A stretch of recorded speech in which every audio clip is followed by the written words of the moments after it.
Welcome to Mission Oriented, a veteran crowd podcast that showcases veteran talent from both the private and public sectors. Their impact is everywhere. We are here to uncover it. Here's your host, Bob Louthen.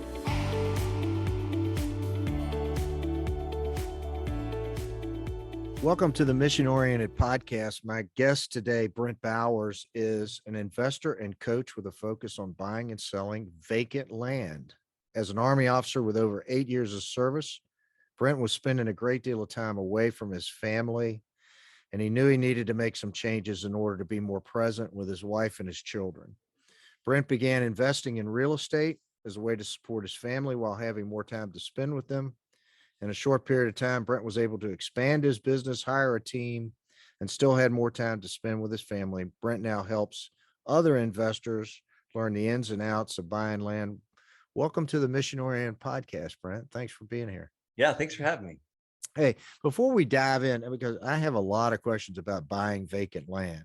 In fact, I've probably made a bunch of mistakes trying to do it in the last 30 days. So I'm going to learn a lot, I hope, in this process. But before we do that, this is the Mission Oriented podcast. We're focused on military veterans and what they're doing now. Take a second and just tell everybody about your experience in the Army. How'd you get into the Army in the first place? Yeah, and I love to hear that you've made some mistakes in the last 30 days. That means you're taking action. Let's just recalibrate or get you, change the degree a couple, because it's like, flying a plane from one end of the coast to the other, you're always off. So you just got to just keep recalculating. But my Army time, my very short Army time, I feel like it was a blink of an eye, 8.5 years. I ended up getting in 2009. I graduated high school in 2004. I never thought I'd join the military. I started a lawn business when I was in like 6th grade in middle school, and I was doing really well. But when I turned 21, I got my real estate license. I bought a rental property, got married, and that was in 2007. I kind of joined the real estate industry at the worst time, so I thought so, anyways. And I tried that out for about 2 years and kept, having failures, and ultimately ran out of money, which I didn't have much to start with. Ended up having to ask my in-laws if I can move in with them because we couldn't pay rent anymore. And here I went from business owner to real estate agent to have my own rental property to like, I can't afford to pay for rent. So I started over. I had to hit the reset button in life, and I knew the military would send me to college. Hopefully that was really my goal. So I tried to join the Air Force. They wouldn't allow me in. And luckily the Air Force recruiter was kind enough to say, go next door to the Army. They'll take anybody. So Okay. I'm coachable. So that's what I did. Was in Probably we're too athletic for the Air Force. So anyway, well, I'll tell you, I had a little bit of a background. I got into a fight right after high school. Me and a buddy were jumped by 8 guys, and I had 8 counts of battery on my record. That was eventually removed, but Air Force did not like that. So that's just the nitty gritty right there. But yeah, did a couple of combat deployments, made it to a non-commissioned officer, then went green to gold and became an officer. And then I started having babies with my wife, and my second marriage. The first one didn't last because just always gone. And I wanted to get out. I was like, I want to be home. I want to be around these kids. And life kind of changed for me when we had that first baby. That's awesome. So you're a Mustang. So interest in real estate. You work a lot with military veterans in particular, and you're kind of trying to influence folks so that they can learn from what you've learned. Let's go down that pathway, and I'm going to ask some very specific questions because I have definitely made some mistakes on real estate. I hope we'll get some good coaching out of this. Let's go. We're gonna get down to the nitty gritty. So, how does a guy who's I don't know, I'm at a different stage in my life, but maybe somebody who's 30 years old. Let's talk about that. Is looking at real estate as a way of making additional income, and you focused on vacant land. I live in a rural county. There's a lot of tracts of land that are available for sale around here. Some of them are high profile because they're waterfront properties, that sort of thing. Other is just, timberland, off a road. I see pieces of land, 5, 10, 20, 30, 40 acres sometimes that, people are trying to sell. What's the approach? How do you start to analyze these things if you strictly want to look at it as an investment property and not, maybe a place to build a house? Exactly. And that's exactly how I look at it. And when I was in 2016, when I was like, how do I make additional income to get out of the military? I had to give it back to a podcast, just like the mission oriented podcast. I heard about this on a podcast. Guy was talking about flipping vacant raw land in the middle of nowhere, rural areas. And I was like, if I can do half as well as what he's saying he did in his very beginning, I'm going to be scot-free. So my approach of going after land is I need to get it at a discount and sell it for a little bit more. That's it. Like, I simplify it down to that. I need to get it at a discount and sell it for a little bit more and make a profit. And I tell my landowners, that's exactly what I'm doing. Hey, Mr. Bob, this is my side hustle. I'm actually in the military. I've got 2 babies. Diapers are really expensive. Mhm. I don't plan to keep this land. Do you have any issue with me making a little profit on this? Because I'm going to buy it and sell it. I'm also going to advertise like crazy. I'm going to work super hard. I call it guerrilla marketing. So when they Mhm. see signs and on Craigslist and it's listed on the MLS, they know that's just Brent out there working like crazy to find a buyer for that land. And I'm not a licensed real estate agent. You don't need a license. And I mean, I can talk about the approach on my first land deal. I mailed people that were behind on their taxes on their land a simple postcard that said, Did hey, you my did name. you go to the county records and determine that? I did. I was in Fort Carson, Colorado, stationed at Fort Carson, Colorado. Then it's called the county treasurer. The county treasurer. If you're in Florida, it's called the tax collector. Each state's a little bit different. So you just want to get in contact with the county tax collector, county treasurer, and see who is in charge of keeping track of the people not paying their taxes on their property. And you're probably going to have to scrub that list a little bit, figure out what's the vacant land, what's the mobile homes, all that. But now there's a lot easier ways to do it now. I actually pull a list from a program called PropStream, but this is just how I started. And I made a ton of mistakes, just like you talked about, Bob.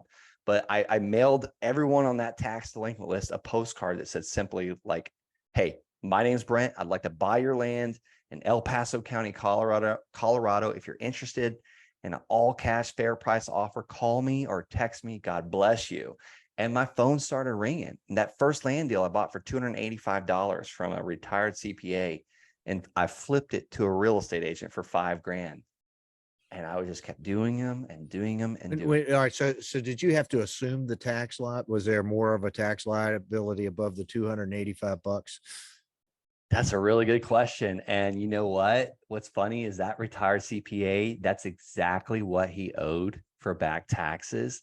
And he didn't even pocket it, even a penny on that. He just paid the back taxes with those funds.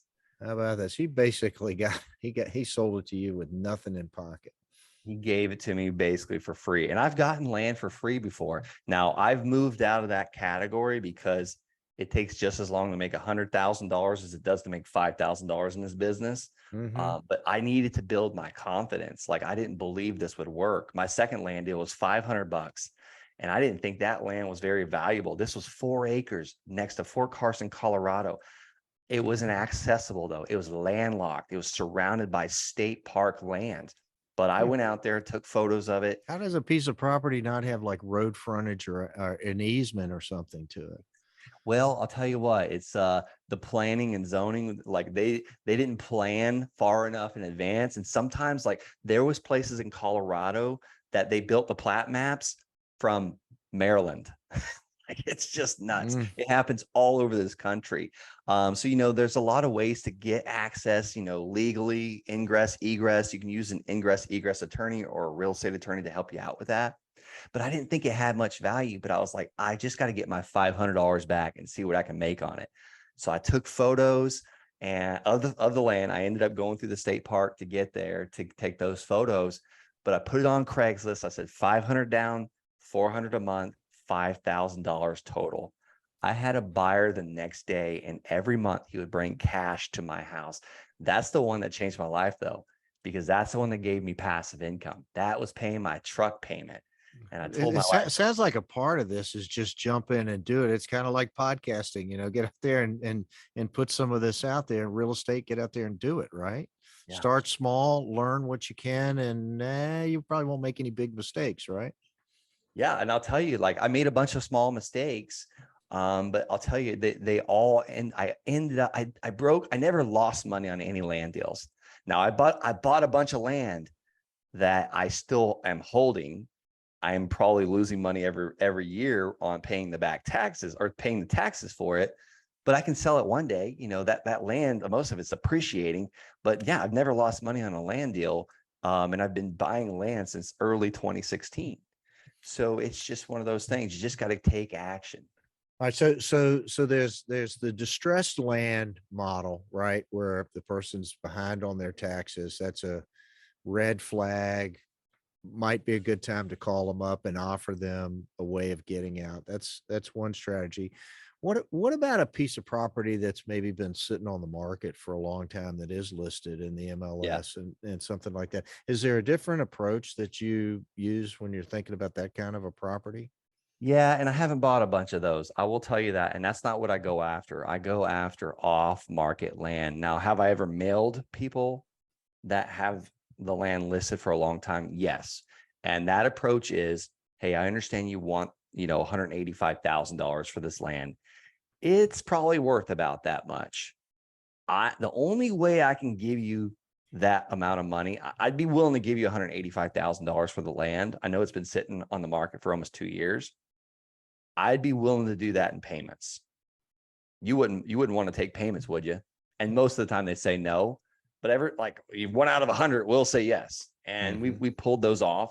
And then I just go out and find a buyer that wants to pay payments at an interest rate. So when I'm paying that seller those payments, it's principal payments, AKA 0% interest. Interesting. Okay. All right. So if I'm approaching a buyer of land, what are the things that I absolutely shouldn't do? What's the dumb things that I'm probably going to do naturally that I really shouldn't do, where my instincts are just going to be dead wrong? That's a very interesting question you just asked there. What are the big mistakes? Okay, I would say get emotional about it. Really, That's one thing that I don't get emotional, or don't get emotional about the wrong thing. The thing you shouldn't Right. do, your instinct is to get emotional about it. Okay. Because my wife and I just left a land sale out in Butler, Tennessee. Oh man, the views were amazing. There was a lot of hype. There was like a shark feeding frenzy, like 72's off the market, lot 84's off the market. Like they were just going fast. And my wife got into it and she's like, oh my God. And I was like, and I didn't plan on buying anything when I went there. That's when you want to be a seller. Exactly. Yeah. So I wasn't planning on buying. I was just going to educate myself. I wanted to see this process done.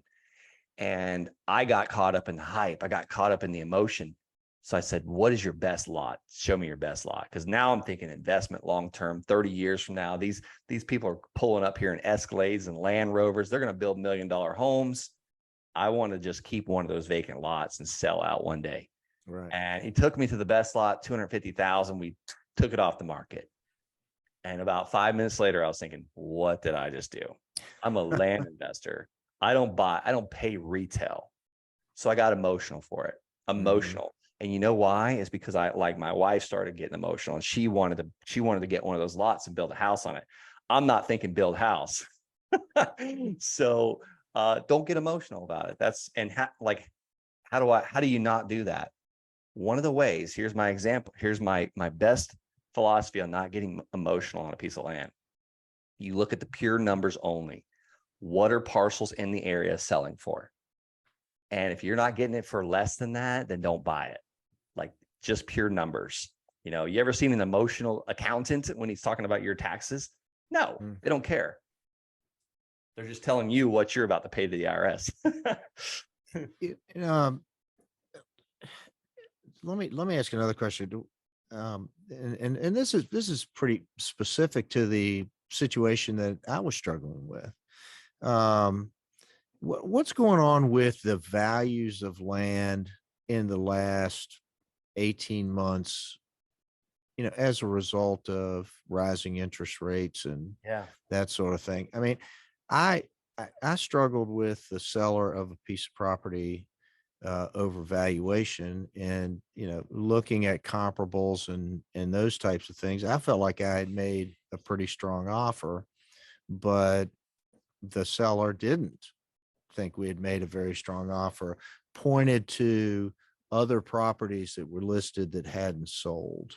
Yeah. But what's really going on in the market? Because there's just not as much in the way of comparable information out there, in my opinion, to establish value in a changing environment.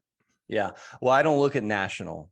Every real estate's very micro, especially when it comes to land, and that's down to the neighborhood level. I mean, sometimes like there might only be 50 parcels of land left in the neighborhood.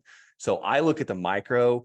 Some of my areas, land actually dipped a few percent in Colorado, like dipped in the last 12 months. But here's the thing, we're buying on today's prices, not 12 months ago, not 18 months ago, not 24 months ago. But then I've got areas in Florida, they've increased over 8% in the last 12 months, even with the interest rates going up. And let me tell you, it's usually a scale, or I shouldn't say it, like a teeter totter. When it's hard to buy the land, it's easier to sell it. When it's easy to buy the land, it's harder to sell it. What do I mean by that? You just got to get a lot more eyeballs on your land that you're trying to sell. So I bought land in the middle of the desert, in the middle of nowhere, Apache, Arizona, places like Costilla, Colorado. It was easy to buy that land. I got it at super cheap discount, like some of them like for like $300 a lot, over 100 parcels for $300 a lot. And we sell them for $4,800 a lot, but we've got to work to do that. But when I buy a piece of land in like Daytona Beach, there's hardly any land left there, for $153,000. That was a smoking hot deal. I've already got people that want to buy it within 30 days.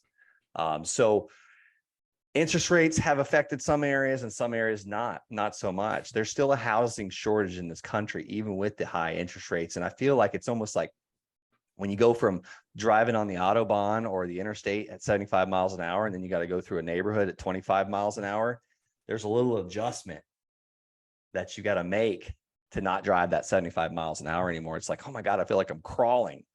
And the same is the exact opposite. Like when you go from driving 15 miles an hour to 75 miles an hour, it's like, oh wow, I feel like I'm going fast now. Same thing with these interest rates. Our parents, you probably paid 14, 15% on your first house. Hey, you're listening to the Mission Oriented Podcast on the Veteran Crowd Network. The Mission Oriented Podcast is sponsored by Transact Capital Partners. Transact Capital Partners is a full-service mergers and acquisitions advisory firm specializing in the confidential sale and acquisition of privately owned mid-tier businesses. At Transact Capital Partners, we believe that our veterans continue to lead impactful lives as civic and business leaders. Their leadership and management skills, hardened in the crucible of the military, are key drivers of success. Veterans are mentally tough team players and creative problem solvers imbued with a heightened sense of ethics and personal accountability. Transact Capital Partners is committed to supporting veteran business owners throughout the life of their companies, building professional relationships and networks, advising on capital formation, mergers, and acquisitions. Contact the veterans on our team, Matt Kane, Ross Harris, and Bob Louthen at transactcapital.com. And welcome back. My guest is Brent Bowers. Hey, Brent, before we kind of get into one of the things, you've got a picture of a rhino on, behind you on the screen. That's, I've seen it in some of your logos. What's the significance of that image? Yeah, so I'm a land coach over at Wholesaling Inc., and we call our tribe the Rhino Tribe. It originally came from a book called Rhinoceros Success by Scott Alexander. It's a great read. I highly recommend the book. It's really fun to listen to on Audible. It's like taking maybe an hour to listen to the whole thing.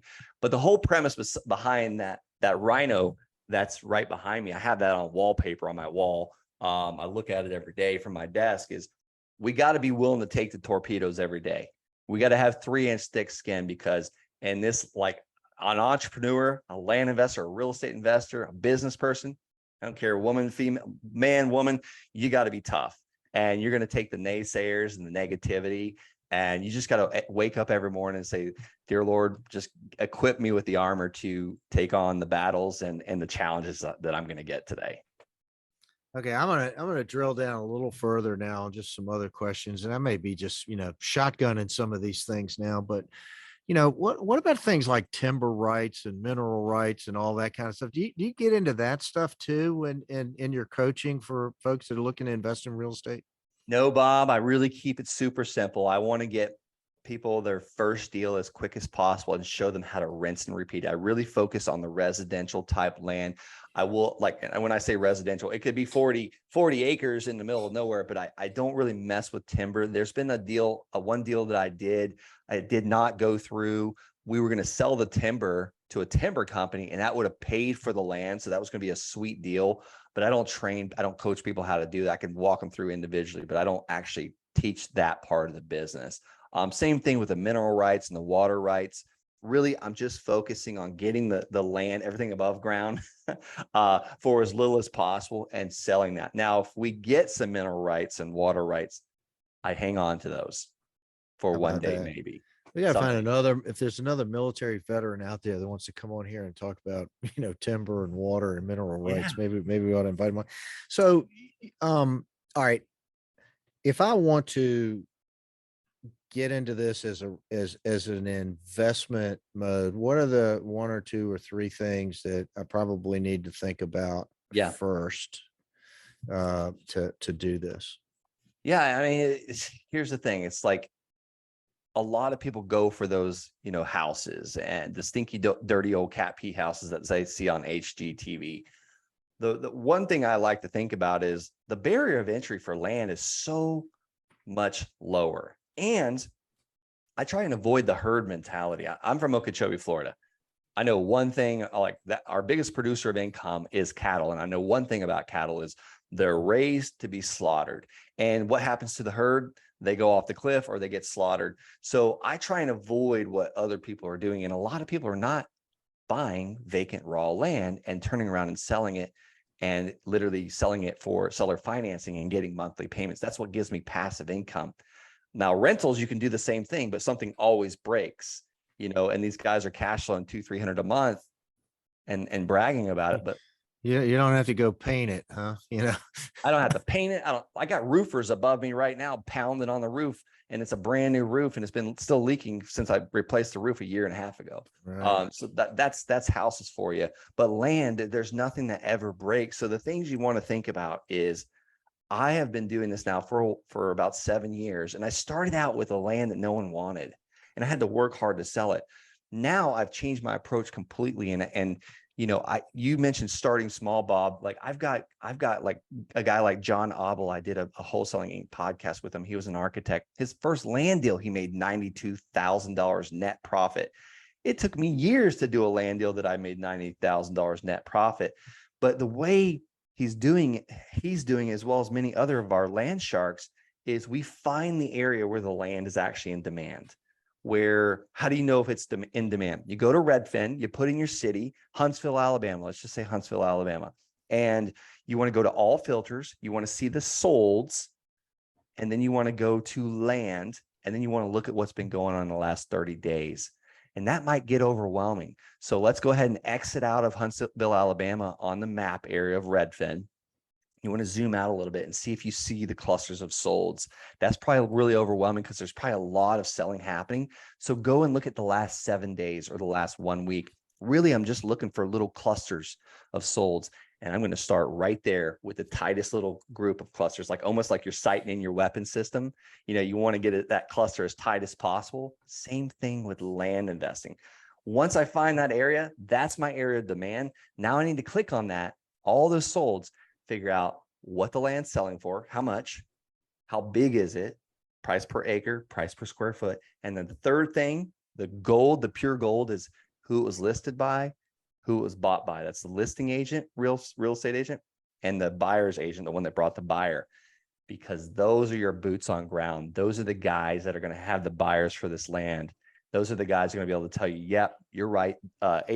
Streets A through D are really good. They've got water and sewer. Streets F through Z, don't even worry about those, because those are septic and you got to drill a well, blah, blah, blah. They're going to show you like really what's in demand in that area. And once you figure that out, rather than going to the county assessor's website and the tax collector and the treasurer's office, you literally just go to PropStream and pull a list of that neighborhood and start mailing letters to those landowners. And that's what gets this ball rolling. So let me ask this straight.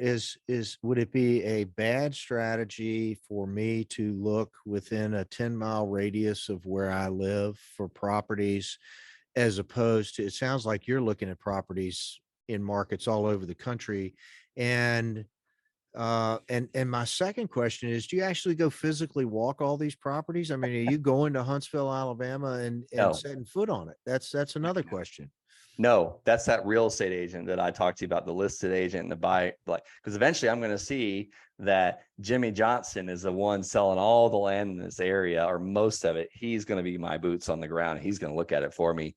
And if he doesn't want to, someone else will. But 10-mile radius. Yeah. I mean, start there. I recommend at least, if hopefully on your first several deals, you're within about a 3-hour round radius, basically, because sometimes you might have to go look at it. Sometimes you might have to meet a buyer or the seller possibly. And that really helps on your first couple deals. Do I do that now? No, I don't care. I'll do it anywhere in the country. However, I say that I am mostly focused here in Florida right now, because that's where I live. And that's where I've built quite the infrastructure here. But when you're just starting out, it's pretty powerful to be able to go and see the land. I don't do it anymore, because I used to get emotional about it. I was like, after about the 10th time I came home and told my wife, oh my goodness, we should build a cabin on this land. A lot of it was in Colorado. She's like, how many cabins do you need? And I kind of started changing the going and looking at them from that point on. But I've got guys that are stationed in Korea. We've got guys in Canada buying land and in the United States. You don't have to step foot on it. There's other ways. Do you put together like investment groups that would go and collectively, pool together their assets and go buy real estate? Yeah, we did that on a $1.2 million parcel of land in Colorado Springs. It's on a 4-lane highway next to a golf course. We did syndicate some funds to buy that one. I'm a very small investor in that one. I think I'm along like 15-20% ownership, but I found the land deal. And then I just called a few people that I knew in my real estate investor club and said, hey, do you want to invest in this? And then we found another outside guy that's a real estate agent. He invested most of the money. All right. Last bit of line of questioning, financing for these real estate deals. Yeah. What kind of guidance have you got for people about, borrowing money? Can you pull equity out of one piece of land to, go buy the next piece? Are there some strategies that you can share?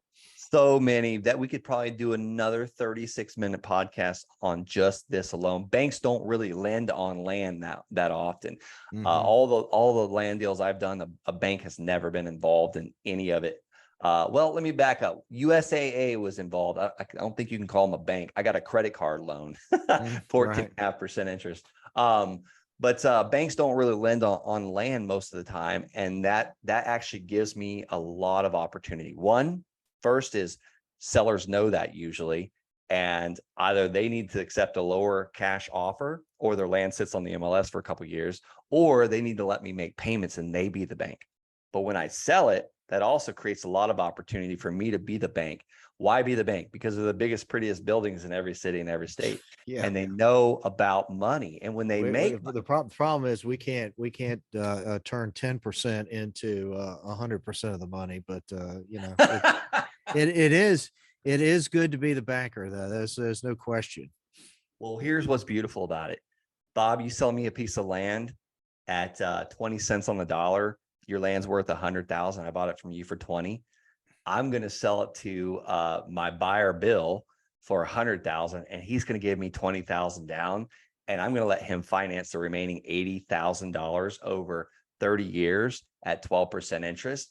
And my buyer, let's just say 7 years down the road, he finally gets his stuff together, and he's finally going to build his house on that land. For 7 years, he's paid me now a monthly payment, and that balance has hardly went down at all because it's front end loaded 7 years. Mostly the first 7 years is pretty much front loaded interest. And I didn't create that, the banks did. And I just made a ton more profit. And for the last 7 years, I've gotten a monthly payment. So it's helped me with my passive income and my time freedom. So I love being the bank when I'm selling a piece of land. And sometimes, like, it doesn't always work out to where my buyer gives me a down payment large enough for me to buy the land. Well, there's plenty of money on the sidelines. My in-laws just loaned me $40,000 at 9% interest for a piece of land that we bought for $40,000. We had a buyer waiting to buy it from us for $90,000. His down payment was $5,000, so I kept that. And my mother-in-law's payment is $800 a month, and she'll be paid off in 5 years, 60 months. Well, my buyer pays me $946 a month. So I'm keeping the difference of $946 and $800. So I'm keeping $146 a month for the next 5 years. And at the end, my buyer still has another 8 years he's going to owe me for that land.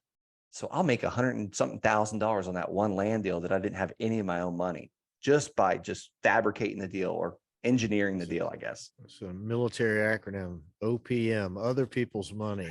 There you go. That's it. So hey, Brent, how do people get in touch with you? Yeah, I'll just drop my cell phone. If anybody wants to just text me or call me, 863-801-6959. I'm on Facebook and Instagram and TikTok, Brent L. And yes, the L stands for land. Bowers, Brent L. Bowers 1.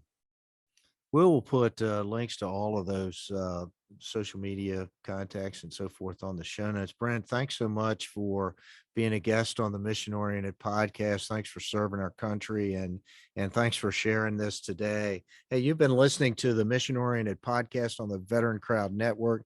Again, my guest has been Brent Bowers. Check him out. Check out the show notes here. Thank you for being a guest, Brent. I'll throw out an Army Bravo Zulu to you today for your appearance on our program, and that's a wrap. Thank you for listening to Mission Oriented. Make sure to hit the subscribe button and you won't miss an episode. To learn more about Mission Oriented and the Veteran Crowd Network, visit us at www.veterancrowdnetwork.com.